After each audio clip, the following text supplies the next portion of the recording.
Edok.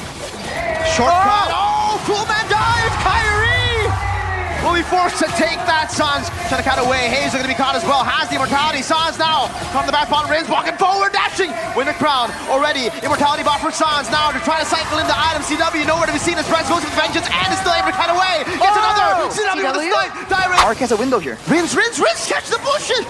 Wins her crown. That might be a bait. CW able to cut away for now. Res cutting them both. Oh no, Edok and Rins. They're walking on different sides.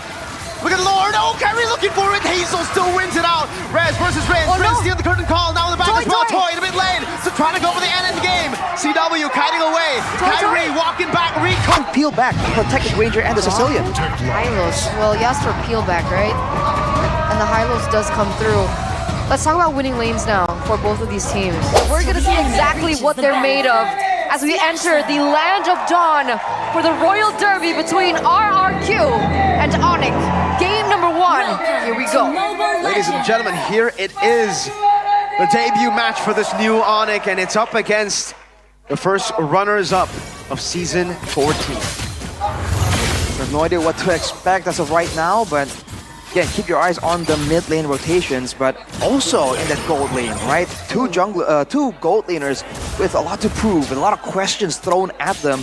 We'll have to see how that plays out, especially with this matchup that's kind of fresh. We haven't seen the Irithel Granger matchup too much just yet. That's going to be the Master Assassin for Toy as well, so definitely aiming to be a more dominant presence. Sakura and the Wilderness Blessing for Edok on the chip though, so expect the quick rotations from that as well.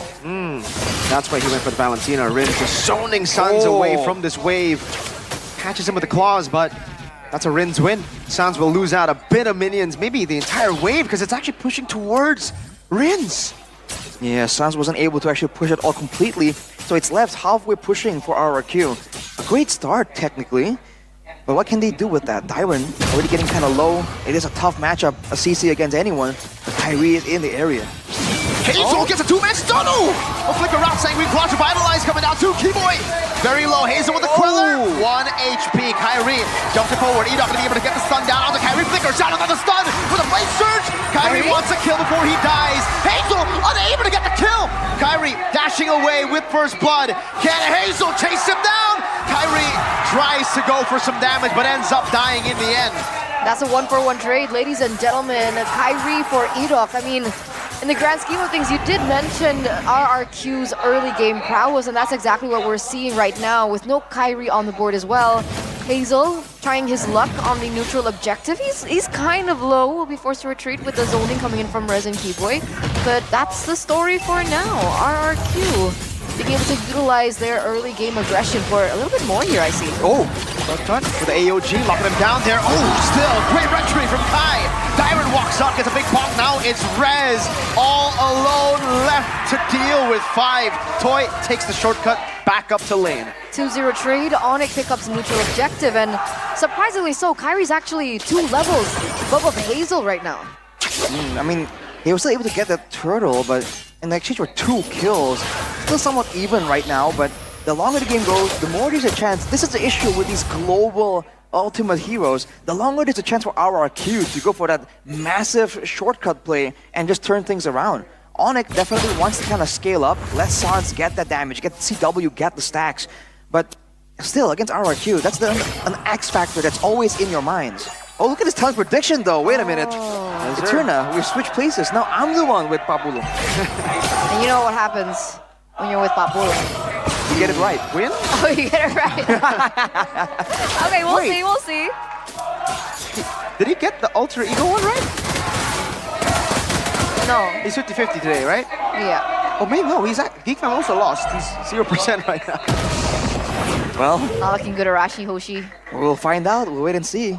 But again, how is Kyrie ahead of Hazel? I thought Suyo was the better jungler, the better farmer, the faster farmer. No one has a healthy clear speed as well. I think it's the extra neutral objective. And technically, oh no, actually no, they both have 1 kill, so it seems to be the maneuverability. Because no one has like faster dashes, whereas for Hazel on the Suyo, there's a bit of a longer cooldown on that dash. Actually, hold up. The JCC, Kyrie, he made a mistake, gets caught by Hazel, a shortcut, a crash course. Shut him down, 2 levels ahead. I think they need to... Oh, wait a second, Rez? They're not stopping. Rez is going to be next to the top and blow with the vengeance. 2 Hazel is on a killing spree. Keyboy walks up, not able to get the stun just yet. Now Hazel's still able to escape. Gets caught by the glorious pathway earlier. Gets him slowed down. But RRQ have control over the neutral objective. Revitalize as well. Hazel actually is quite low, but Kyrie won't be there in time. Knows it. Goes for his orange instead. RRQ. But one shortcut play immediately sets the pace. ONIC needs to be careful now. And their scouter is keeper on the Hyla, so it's not even that safe anyhow. Oof, that was a close one. Oh, the maneuverability of Hazel right now is kind of gross. Every time ONIC want to go in for a play for him, he's still able to worm himself out of these situations. Oh, Kyrie? Oh, 2 Rins. Oh! Beast gets away. Happy feet by Rins there, dancing around, but ooh, Edok getting zoned out by Keyboy. So it's a scary situation to be in for both roamers, man. At any point, both teams can just suddenly pull the trigger and just go for a pickoff onto this roam, but Tyrant's the one opening the bushes up right now. Rins is still deciding to stay. Wow, playing with fire here. Might recall now and maybe join the fight back again using the shortcut. But looking at the audience predictions, RRQ having the favor of the masses. Not surprised. I thought it would be more, honestly. 80% maybe. This is the audience prediction by GoPay, by the way, ladies and gentlemen, as Hazel is pushing in the bottom turret. See, with so much action going on, we haven't really talked about or have an update about the gold lane matchup. How's CW doing against Toy on the Irithel? Seems like it's an even matchup for now, but the fact that it's an Irithel, I think it's also discouraging ONIC from going for a gank. Because if you look at it, they don't have a lot of tools to kind of keep Toy in place, but look at this, whoa! Oh, aggressive maneuver there from Toy, AOG as well. CW even fling around, Blade Surge from Hazel gets CW. Great shortcut play. Is it still even? Not after that one, but that was everything and the kitchen sink. The shortcut, crash court, also with the AOG. It didn't even land, but there's just so much damage available. And RRQ at a 2k gold lead, and immediately just rotates towards the turtle. Kyrie is in the picture, but is this something that ONIC still feels confident enough to try and challenge? He's on level 10, here's to level 10, so he's actually caught up. Now he's almost 11 actually, so there's that. As Darren gets kind of low, the ultimates are kind of off for RRQ. Glorious pathway. Oh, Suns! What a sanguine claw! Now the vengeance from Rez. Toy not able to go for it. Hazel went for the soul sever. Now will be caught. Kyrie walks back up. CW claims the shutdown. A triple from out of nowhere. Now is it even? Back to CW. RRQ, the ultimates weren't available just yet. They walked up right there, and ONIC timed it. Oh, Rin. That was kind of sketchy, but whoa, Rin's taking a lot of shots there. I mean, he tried. He made a 50-50 point flip. Didn't work out for him, but he didn't get taken down either. So, fair play. ONIC should be able to push in that turret to the bottom side as well, alongside with that neutral objective that they were able to take. But this is feeling very back and forth between both of these teams, right? CW now catching up, I believe, 3-1-0 KDA. How's his items looking? Item-wise, 2 items for Toya right now. The Berserker's Fury along with the Has Claw, so a lot of sustain built in for Toy. Whereas for CW, he has the Sky Piercer, Malefic Lore, and Hunter Strike at this point. So if RRQ wants to go for this Brawl style, they still have to be careful not to give a lot of those kills to CW in the next upcoming fights. Was this Sky Piercer before the kills? I believe it was. So he's at 30. I think it's 20. I think maybe 1 kill was from earlier, but ooh, Tyrant Tries to go in and shortcut backwards. CW able to flicker out the safety. Rin's caught in the bad spots again. It's Calvin Winata with another Sky Piercer stack. There you go, additional 10. Yeah. Whoa! For a flank again. That's a Detonata. Kyrie wants to go for that angle. A bit too risky, knowing that Hazel has a stun. Oof, RRQ, they're going for this, like, this aggressive play with the shortcut with the AOG, but ONIC is doing a great job just getting out of it, right? Not getting hit by the initial engage, making sure that Edok has to go really, really deep to really get some of the prior targets. It's really working out for ONIC right now. Again, they do scale really, really well, but look at this, whoa! Hazel cut down by the glorious pathway, and that's another for Calvin Winata. 26 seconds left for the clock for him to spawn back into the game, and it's only 3 seconds for that next neutral objective. That Lord is already in the Land of Dawn, and you can see ONIC going in for the better setup. I think it all depends on Edok here. What's he planning? And the man down with no jungler. Oh, Edok. But can he find something? Whoa, CW to mid lane against Rins. AOG from Tyrant, trying to save that Lord fight. Or trying to contest the Lord, rather. Kyrie secures it. That was kind of sketchy, man. We just saw earlier RRQ's members using the movement tools, getting caught by the glorious pathway. That really could have easily happened again there with Dyron jumping in with the AOG. Ewoy had the glorious pathway available. Now with the Lord in play though, RRQ, do they want to play it safe and clear first? No, ONIC pulled the trigger first. That range advantage doing really, really good for ONIC. It's a trouble. It's a big hassle for RRQ to deal with. But it's not over until it's over, especially with RRQ having the chip. We've seen RRQ play since yesterday, and it's always been Edok being able to turn things around. So with Edok's positioning here, the way he's lurking, the way he's... It's nerve-wracking still for ONIC. It only takes one moment for this to turn around. It's only a 2.7k gold difference. Yeah, but all the turrets are going to be taken out by ONIC very, very early on, actually, so it's a great result for them. Edok no longer in a position to flank, to go for a surprise play. Glorious pathway. Just to give CW space. Poke to Siege. A stun onto Rez. Instantly back away. Tyrant gets trapped on the side. Claws gets out barely from the last bat impact. Oh boy, now the Wishing Lantern completed by Sans too. Dyron, as well as Edok, is going to take a lot more damage per bat impact. RRQ with a 3k gold disadvantage. They already cleared the Lord, now it's back to the setup attempts. And Edok trying to do something on the other side, but the base hurt. Whoa!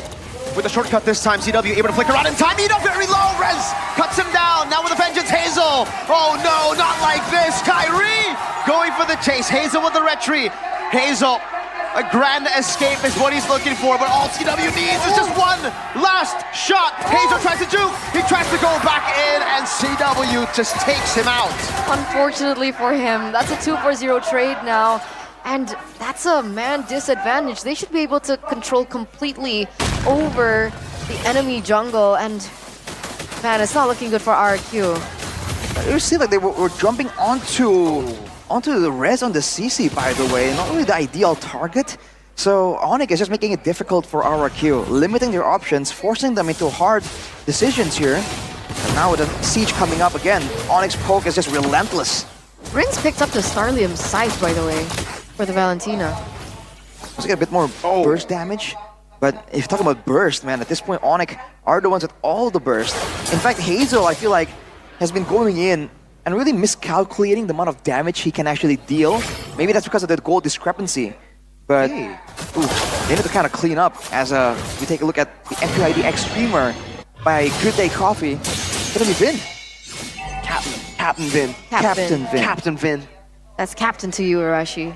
Oh. To me too, who was XB tier by the way. XP tier, by the way, yes. Oh man. With this setup though, RRQ won't be able to use the chip to their advantage. When they're dancing around like this, the poke damage will just keep coming and coming. Yeah, I don't know how they're gonna deal with this because Rez is starting to really hurt too. Edok. Look at Toy. CW, great positioning with the glorious pathway plays down from Keyboy. CW gets a bit more movement as well. Dyron poke down. Now Sans Toy. Toy diving in deep, revitalized with a nature. CW buys it in time, but still gets gotten down by Toy. Are we? Oh, Keyboy died. Sans and Rez stayed alive. RRQ. Okay, so RRQ gets a 3-4-1 trade and they get the Lord. And that seemed like a bad engagement from RRQ. The AOG doesn't box anyone in, the AOG doesn't land on anyone. Edok did not get to actually jump on someone with a shortcut play. But overall, because Toy was in the right place at the right time, you have to wonder if that's all calculated, if they were trying to corral ONIC to the upper side of the map for Toy to make that play. But here is Sans with 240 stacks. I think at this point, at 14 minutes, it's decent. I think it's too crazy.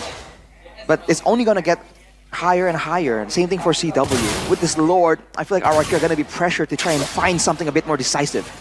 What about CW stacks? 594, I think. Is it? prolific guns completed by Toy, by the way, so more range. But Whoa. One last shot. relax. Calm down. Rinse is forced to Rinse. recall though, so they're not gonna have, unless of course Edok uses his portal. Could be the angle here. Yep. Could be conceal already from Edok. Lord targeting the bottom lane. Still ONIC doing a good job at dealing with that Lord. Rins walking back. They will not commit the shortcut. All base turrets remain intact for ONIC. So it's damage control, right? I think this is the best case scenario for ONIC from the disaster that happened earlier in the hands of Toy. Not losing any inhibitor turrets. Still, though, RRQ are holding onto the gold lead. At this point... Oh, wait a second. That's only Sanguine Claws. That's with the Athena shield, by the way. Wow. Percentage max HP damage. That's the name of the game right there. Oh, Dyron's got to be careful. He has the AOG. Gets shot one more time. Oh man. Oh, Toy. Ow. Assassin Toy? Assassin Toy. What is going on here?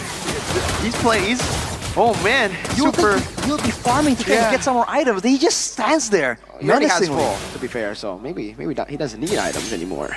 I think he still needs to be careful though, right? Yeah. I mean, For sure. now ONIC know, okay, Toy likes to be alone. Could be an angle that can try and abuse. But so far, only the gold laners are at max HP.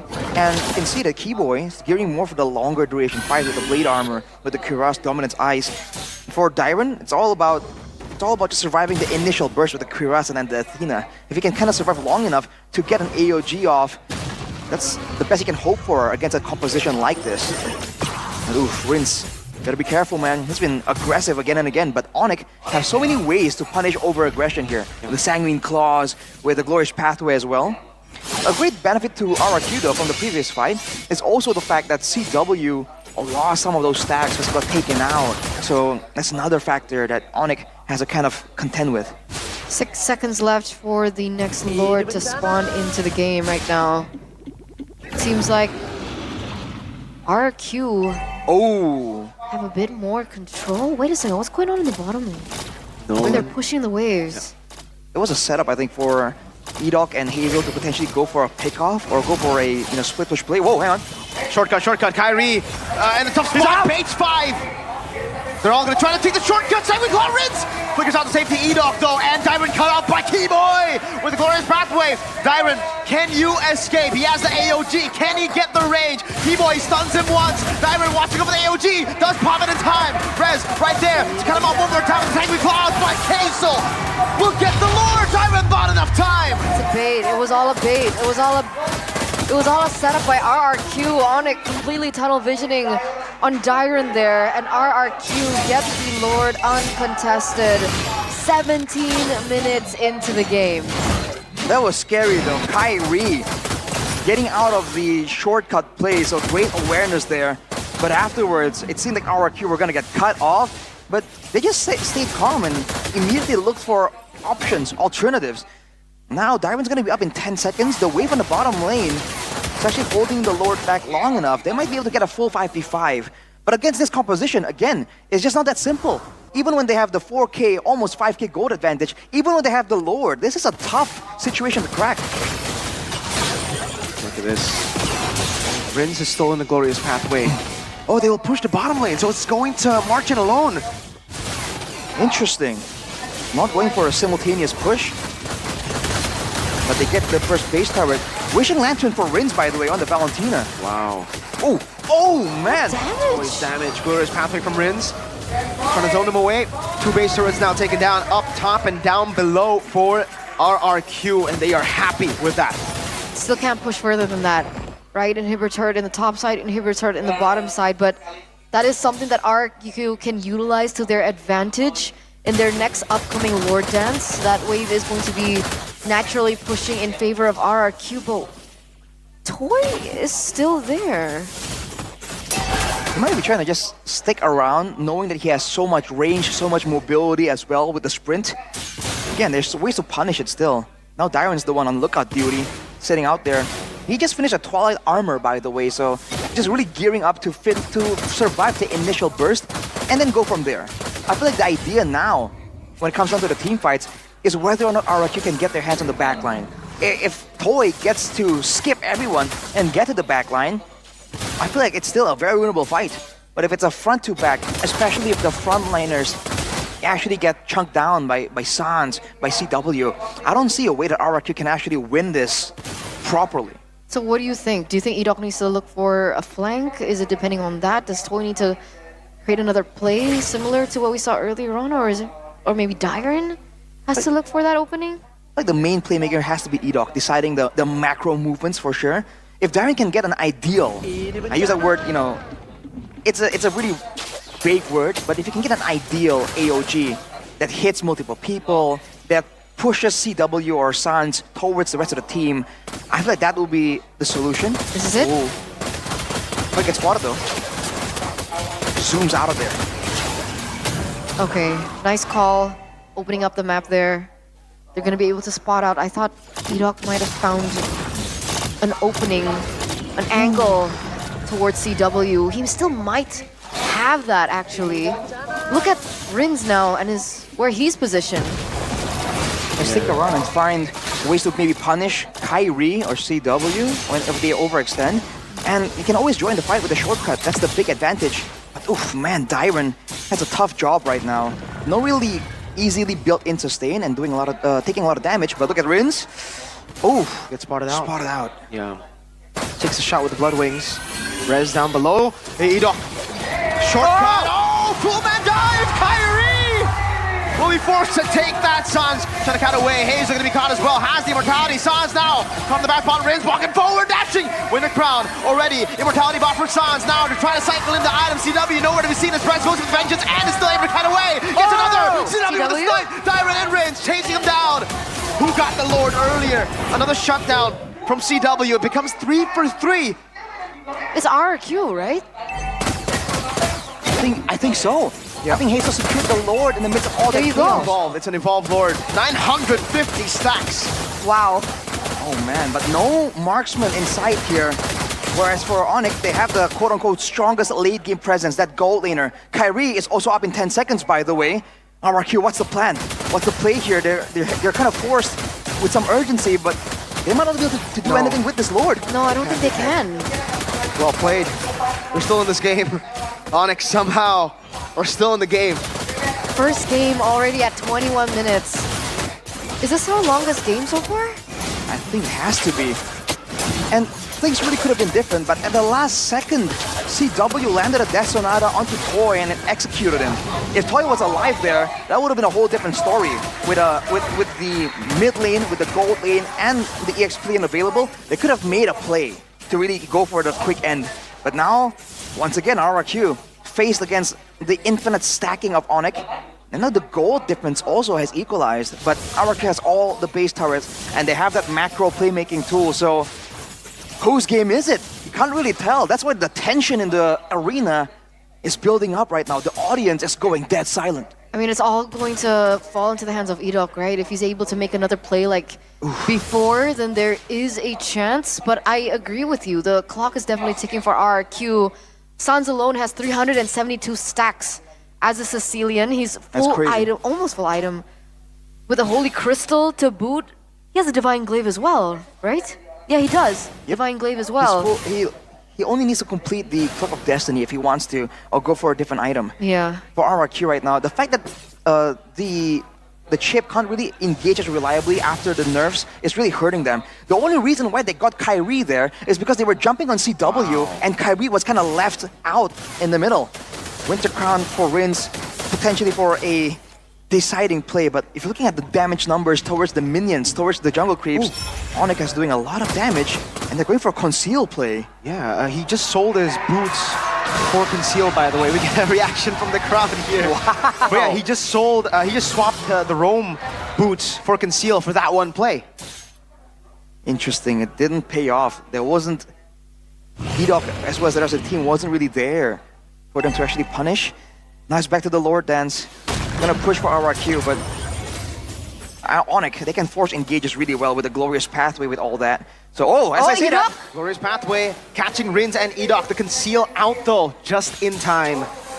Lord started, but will not be committed onto again the wave up top building for RRQ. it's two flickers. And the lightning trenchant completed for Sans. Finally, even more burst damage, especially for the squishier targets. So RRQ has to keep an eye on him. He's gonna go back to the base to try and clear though. ONIC has a win. ONIC is kind of man short. RRQ has a window here. Rinz, catch the bushes! Wins her crown, that might be a bait. CW able to cat away for now. Rez catting them both. Oh no, Enoch and Rinz, they're walking on different sides. Look at Lord, oh, Kyrie looking for it. Hazel still wins it out. Rez versus Rinz. Oh, Rinz no. stealing the curtain call. Now in the back Toy, as well. Toy. Toy in the mid lane. So trying to go for the end game. CW kiting away. Toy, Kyrie Toy. walking back. Recalls from everybody. Toy, can he do it? Kyrie walks up. Toy cannot deal with the mini waves that just spawn in the 40th second. But Rez is in the bottom lane of 1v1. Hazel versus Rez. Rez gets away. Hazel one last shot misses. But he gets the first skill to slay Rez. But that's still a Lord in the hands of RRQ, despite not being able to get that final push into the mid lane. That's still a Lord marching down, and only 3 members from the side of ONIC left. Will they be able to defend this? Oh man, 2v3 with the Lord, 3v3. That's some damage. Go Meteor, Toy. Going in for the heavy crossbow. Immortality bot as well. Kyrie still able to stay alive. Look at the damage. Crabs! Suns goes in. Oh! Winner crown. No, win of nature. The Lord, one last shot. It swings and it cracks the base. RRQ strikes first in the Royal Derby. 25 minutes and 29 seconds.